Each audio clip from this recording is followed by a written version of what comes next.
My name is Elena. I am 30 years old. And the day my father died, I lost two things. My father. And my home. Not at the same time. My father went first. My home went 3 weeks later. That is when my stepmother handed me a box of my things and told me I had 2 weeks to find somewhere else to live. I was 27 years old.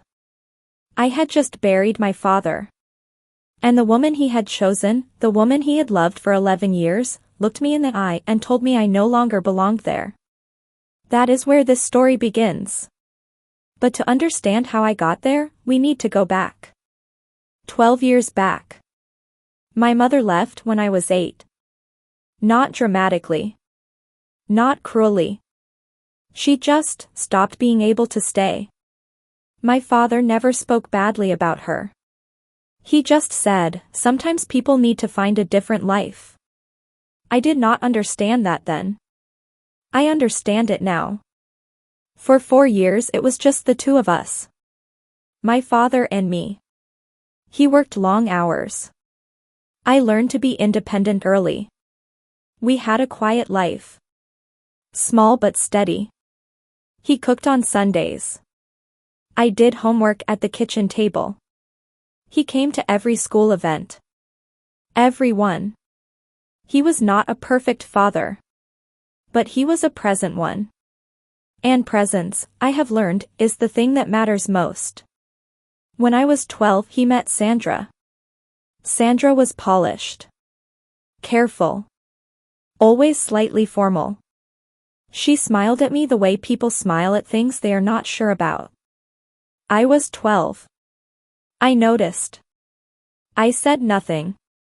My father was happy. Genuinely happy. In a way I had not seen in years. So I decided to be happy for him. I tried. I really tried. Sandra and I were never close.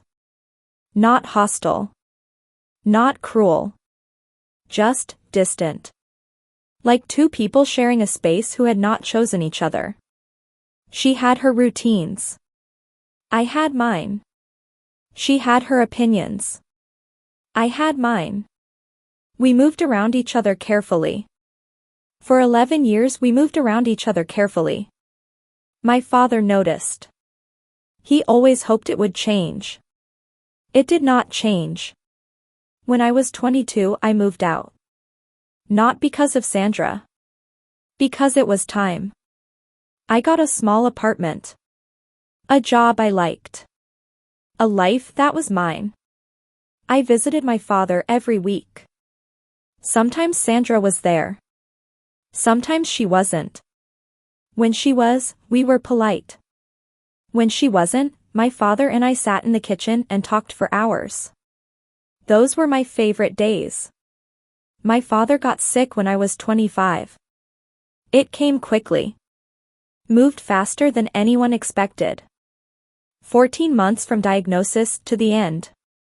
I was there for all of it. Every hospital visit. Every difficult conversation. Every quiet evening when words ran out and we just sat together. Sandra was there too. I will say that honestly. She loved him. I believe that. Whatever our differences, she loved my father and she showed up for him. I respected that. Even when it was hard to be in the same room. Even when I felt like an outsider in the house I had grown up in. I stayed. Because my father needed me. He died on a Tuesday morning in March. Quietly. In his own bed. Sandra on one side. Me on the other. His hand in mine when he went. I sat with him for a long time after. The house was very quiet. Sandra went to make phone calls. I sat by his bed and held his hand and said, goodbye, properly. The funeral was 10 days later. I helped plan it. Sandra and I worked side by side. Efficient. Careful. Polite. We did not fall apart in front of each other. We held it together for him. At the funeral, people came to me and said, "Your father was so proud of you. He told everyone about you," they said. "He talked about you all the time." I smiled. I thanked them. I held it together. And then I went home to my small apartment and I fell apart properly. Alone. The way I had learned to do most things. 3 weeks after the funeral, Sandra called. Her voice was careful. Controlled. She said she needed to talk to me about the house. I said of course. I went over that Saturday. She made tea. We sat at the kitchen table. The same table where my father and I had talked for hours on the days Sandra wasn't home. She said, "Elena, I've been thinking about the future." I waited. "This house holds a lot of memories," she said. "For both of us. But I think it's time for me to make some changes." I still waited. "I'd like to redecorate. Restructure things. Make it feel like my space going forward." I said, "That makes sense." She looked at me carefully. "I think it would be easier," she said, "if you weren't coming by every week." While I'm adjusting. I sat very still. "You're asking me not to visit?" I said. "I'm asking for space," she said. "To grieve in my own way." I looked around the kitchen. At the table. The window. The shelf where my father kept his books. And my father's things? I said. His books. His photographs. The things he wanted me to have? She was quiet for a moment. "I'll put together a box," she said. "You can come collect it next weekend." 1 box. 11 years of a life. 1 box. I came back the following Saturday. There was a box by the front door. She did not invite me inside. She handed me the box on the doorstep. "I think it's better this way," she said. Clean break. We were never close. There's no reason to pretend now. I looked at her. I looked at the house behind her.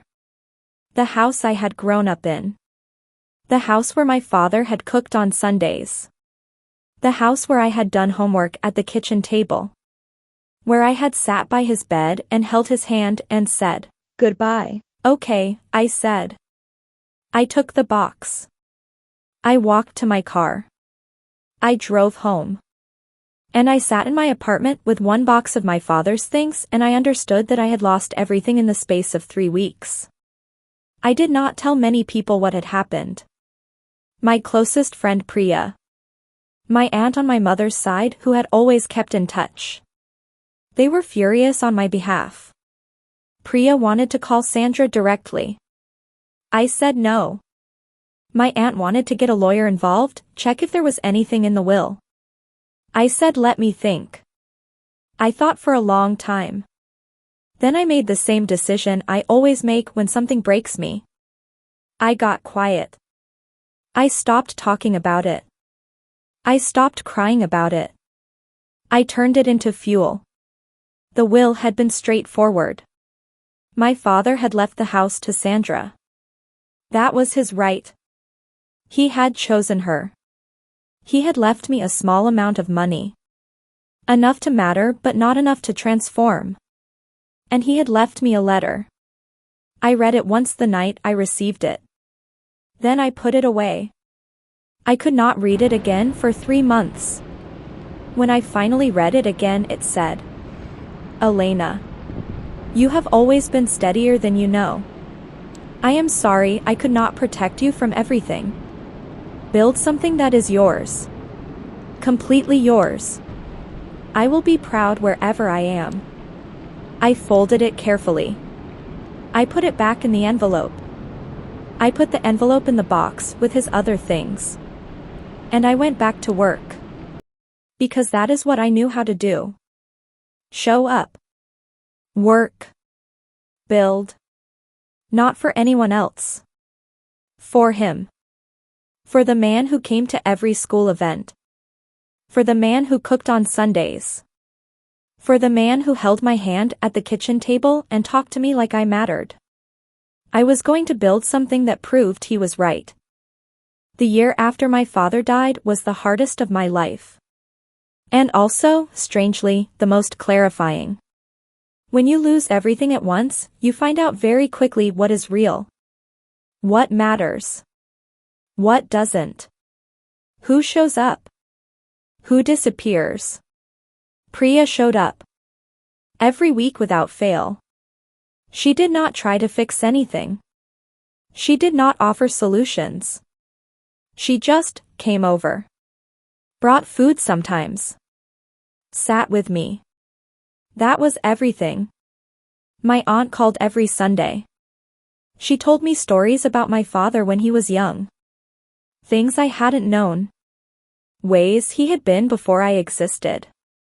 Those calls were precious. I held on to them like something fragile. Sandra sent one message in the months after. It said, "I hope you are well." I read it. I did not reply. Not out of cruelty. Out of clarity. There was nothing real to say. 6 months after my father died, I used the money he left me. Not carelessly. Not impulsively. I had thought about it for months. I enrolled in a professional certification I had been putting off for years. Then I applied for a role I had told myself I wasn't ready for. They offered it to me. The salary was 45% higher than what I had been earning. I sat in my car after the call and cried. Not from sadness. From something that felt like my father saying, "I told you so." I threw myself into the new role. I was focused in a way I had never been before. When you are grieving and building at the same time, the building becomes the grief. Every achievement felt like something I was placing at his feet. Look, Dad. Look what I did. I know you can see it. I moved apartments 8 months after he died. A better place. More light. A balcony. I stood on the balcony the first evening and looked at the city. I thought, he would have liked this view. I thought, I am okay. Not healed. Not finished grieving. But okay. Standing on my own balcony in my own apartment in a life that was entirely mine. Okay, was enough. 11 months after my father died, my aunt called with news. Sandra was selling the house. She had met someone. She was moving. The house, my father's house, the house I had grown up in, was going on the market. I sat with that information for a long time. Then I asked my aunt, "What is it listed for?" She told me. I did the math quietly. With the new salary. With careful saving. With the right mortgage. It was possible. Just possible. I called a mortgage advisor that afternoon. I did not tell anyone what I was planning. Not Priya. Not my aunt. I just moved forward. Quietly. Step by step. The mortgage process took 3 months. 3 months of paperwork and calculations and holding my breath. And then, the offer was accepted. I bought my father's house. My house. The house where he cooked on Sundays. Where I did homework at the kitchen table. Where I sat by his bed and held his hand and said, "Goodbye, mine." The day I got the keys, I sat in the empty kitchen for a long time. The shelves were bare. The table was gone. Sandra had taken everything. But the walls were the same. The window was the same. The light coming through in the afternoon was the same light I had known my whole childhood. I sat on the floor of the empty kitchen. And I talked to my father. Out loud. Like he was there. I told him what I had done. I told him I was home. And in the silence that came back, I felt something I had not felt in a year. Peace. 2 weeks after I moved into the house, Sandra called. I did not recognize the number at first. When I realized who it was, I sat down before answering. Elena, she said. Sandra, I said. A pause. I heard you bought the house, she said. Yes, I said. Another pause. I didn't know you were interested, she said. You didn't ask, I said. The line was quiet. How are you, she said finally. It was such a strange question. From this woman. After everything. How are you? I'm well, I said. I'm home. I let that land. She was quiet for a moment. Then she said, Elena. I want to apologize. I sat very still. For how I handled things after your father died, she said. I was grieving. I was not thinking clearly. What I did, asking you to leave the box at the door, it was wrong. I listened to all of it. When she finished, I said, thank you for saying that. I mean it, she said. I believe you, I said. A pause. Is there any chance, she began. Sandra, I said gently. I accept your apology. Genuinely. But I don't think we have a relationship to rebuild. We never really had one. And I'm okay with that. She was quiet. You're very like him, she said finally. Your father. Calm. Clear. He always knew exactly where he stood. He taught me that, I said. He did, she said softly.